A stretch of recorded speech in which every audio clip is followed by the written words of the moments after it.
What's up, Taiwan? I'm Yvonne with news from here in Taiwan and around the world. The U.S. Department of Commerce is reportedly investigating whether TSMC produced advanced chips for China's Huawei in what would be a breach of U.S. export rules. Luis Watt is following the story for us and joins us now from the TaiwanPlus newsroom. Luis, what more can you tell us? Well, Yvonne, this is just one outlet that's reporting this, the San Francisco-based The Information, which is viewed as a reliable industry source. Now, they cite two anonymous sources as saying the U.S. Department of Commerce is investigating whether TSMC has been making AI or smartphone chips for Huawei. Now, this is an issue because the U.S. wants to stop China from developing a cutting-edge semiconductor industry that could benefit its military, because many of these advanced chips often end up in military systems. And since 2020, the US has banned Huawei from getting its hands on chips, from buying chips made using US equipment and technology. And TSMC uses US equipment when it's making its own chips. Now, The Information reports that one possibility investigators are looking at is that Huawei bought chips indirectly from TSMC through third-party companies. So the issue is, did TSMC conduct good enough due diligence when it receives its orders? Now, these kinds of supply chains can be complicated because you're not just buying equipment or components from one company, they also buy their stuff from other companies who in turn have their own suppliers. So it can be hard to track. Now, TSMC's response today, they say TSMC is a law-abiding company and we are committed to complying with all applicable rules and regulations, including applicable export controls. We maintain a robust and comprehensive export system for monitoring and ensuring compliance. And they went on to say if there are ever any reasons to believe there may be issues, they will act promptly to ensure compliance. We've been reaching out to the US Department of Commerce to try and get confirmation on whether they are indeed investigating TSMC, but so far they've given no comment. Luis, this is, as you say, just a reported investigation at the moment, but what would be the potential consequences be for TSMC if it was found to be selling chips to Huawei? Well, TSMC could receive a fine from the US Department of Commerce, or they could even be restricted in accessing US technology. But let's not forget that any investigation would be politically sensitive. On the one hand, the US views Taiwan as an ally as it tries to cut China out of global supply chains. And on the other hand, TSMC is simply the most important chip maker in the world. 90% of the world's most advanced chips are made by TSMC, and its US customers include big US companies like Apple and Nvidia. And the Biden administration has given more than $6 billion to TSMC to help it produce chips in Arizona, and that's to revive the US's own chip-making industry. So while TSMC needs American technology, the US also very much needs TSMC. Well, thanks for the update, Luis. That was Luis Watt live for us from the newsroom. The government is facing more pressure abroad as South Africa has demanded Taiwan moves its representative office out of Pretoria. It's a move observers say shows China's growing influence in the country. John Van Trieste reports on Taipei's latest diplomatic rifts. It's a diplomatic blow. South Africa says Taiwan's representatives in the country are no longer welcome in administrative capital Pretoria. They'll have to move to the country's largest city, Johannesburg. It's only 50 kilometers away, but in diplomatic terms, this is a banishment. Diplomats and foreign policy experts say China, which claims Taiwan, is behind the decision.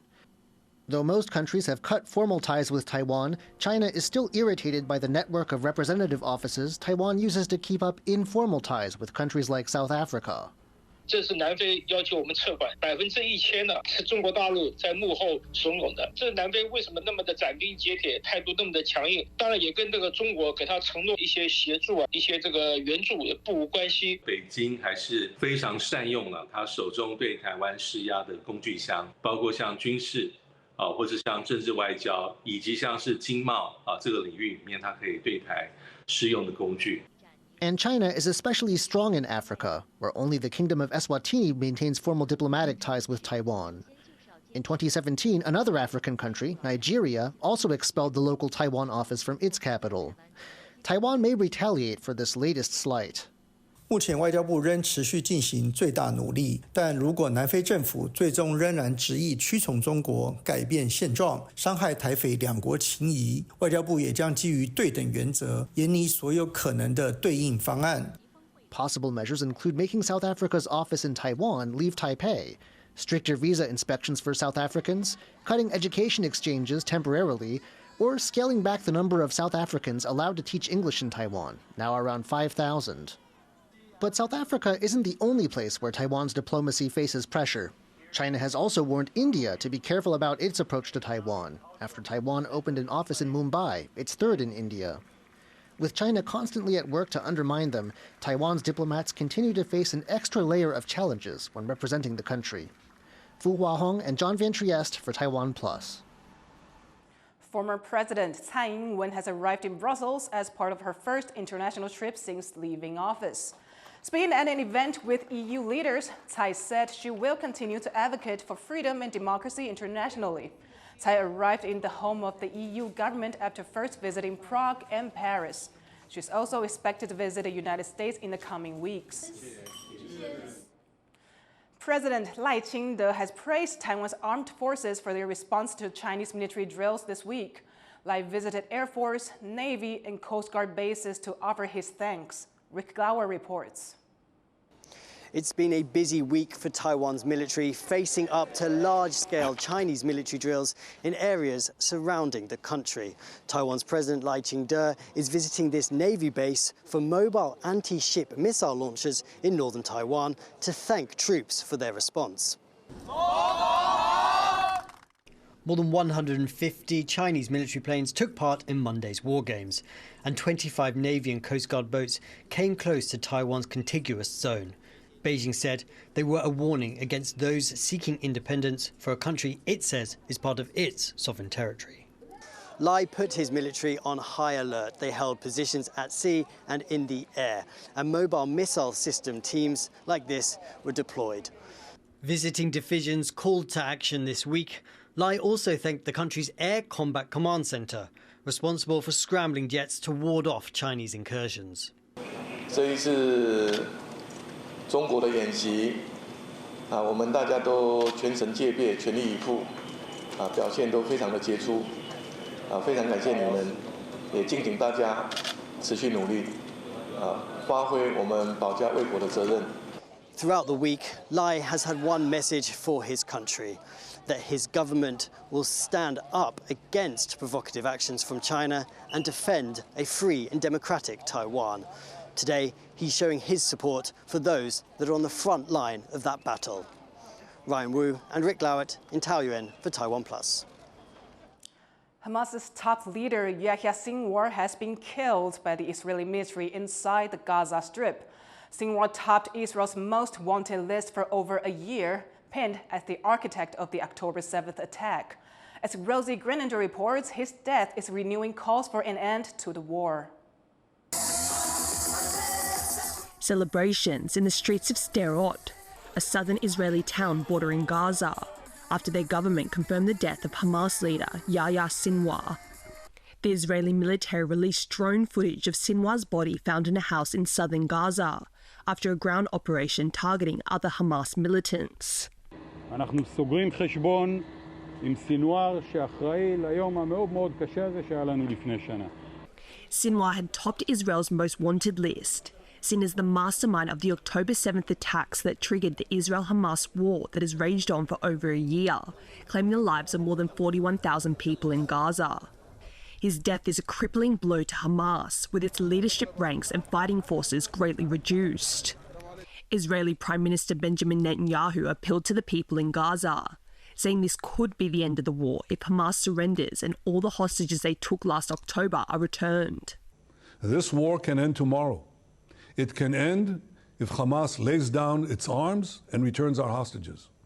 Hamas is holding 101 hostages in Gaza, who are citizens of 23 countries. And until Israel gets the outcome it wants, its troops have been ordered to continue its operations in Gaza. International leaders have called Sinwar's death a turning point in the conflict. US President Joe Biden saying it was a good day for the world and emphasised the importance of ending the war. Now's the time to move on. Move toward a ceasefire in Gaza. Ensure that we move in the direction that we're going to be in a position to make things better for the whole world. It's time for this war to end and bring these hostages home. A call echoed by the families of Israeli hostages. It is critical that all attention is focused now on achieving the goal of the deal, which will secure the release of our son Omer and the rest of the hostages. It's unclear if Hamas will lay down arms and seek a deal with Israel. The group is yet to comment on their leader's death.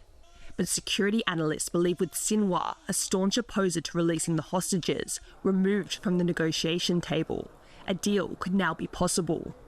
Many are hopeful that with Sinwar out of the way, new leadership is going to want to find a way to end this conflict, and that means releasing the hostages potentially in exchange for an end to the war.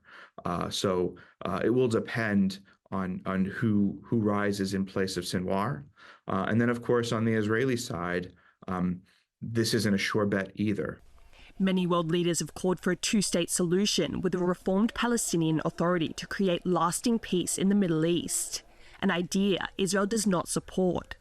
But with pressure to end the war increasing on Israel, from both within and outside the country, Sinwar's death has brought the region the closest it's been to a ceasefire in a year. James Lin and Rosie Greninger for TaiwanPlus. Taiwan's Environment Ministry says money raised from fees on carbon emissions cannot be used by local governments due to current laws.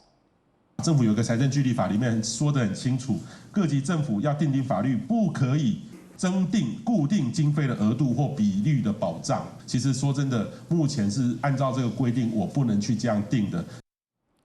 Carbon emissions levies starting in 2026 are expected to create a fund worth around $190 million. Local leaders in Taichung and Yunlin counties have requested a portion of this fund collected from nearby polluters to be allocated to their regions. The Environment Ministry aims to set a carbon fee rate later this month. 3 people are dead and 2 injured after an underage driver crashed into a food stall at a market in Taipei. Police say the 15-year-old was speeding in his grandfather's car and lost control. He was not under the influence of drugs or alcohol. The driving age in Taiwan is 18 years old. Police say they're investigating the incident. People in Taiwan's Ing-wen Islands have mistaken a Chinese rocket for a comet. Astronomy fans have been monitoring a comet expected to make a rare appearance when they caught the object on camera. But astronomers in Taipei say the footage showed it was brighter and faster than comets tend to travel.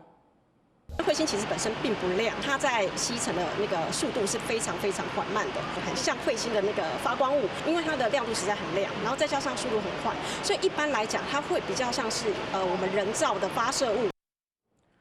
The Defense Ministry says it monitored the launch of a Chinese rocket from Shanxi province, but it didn't pass through Taiwan's airspace.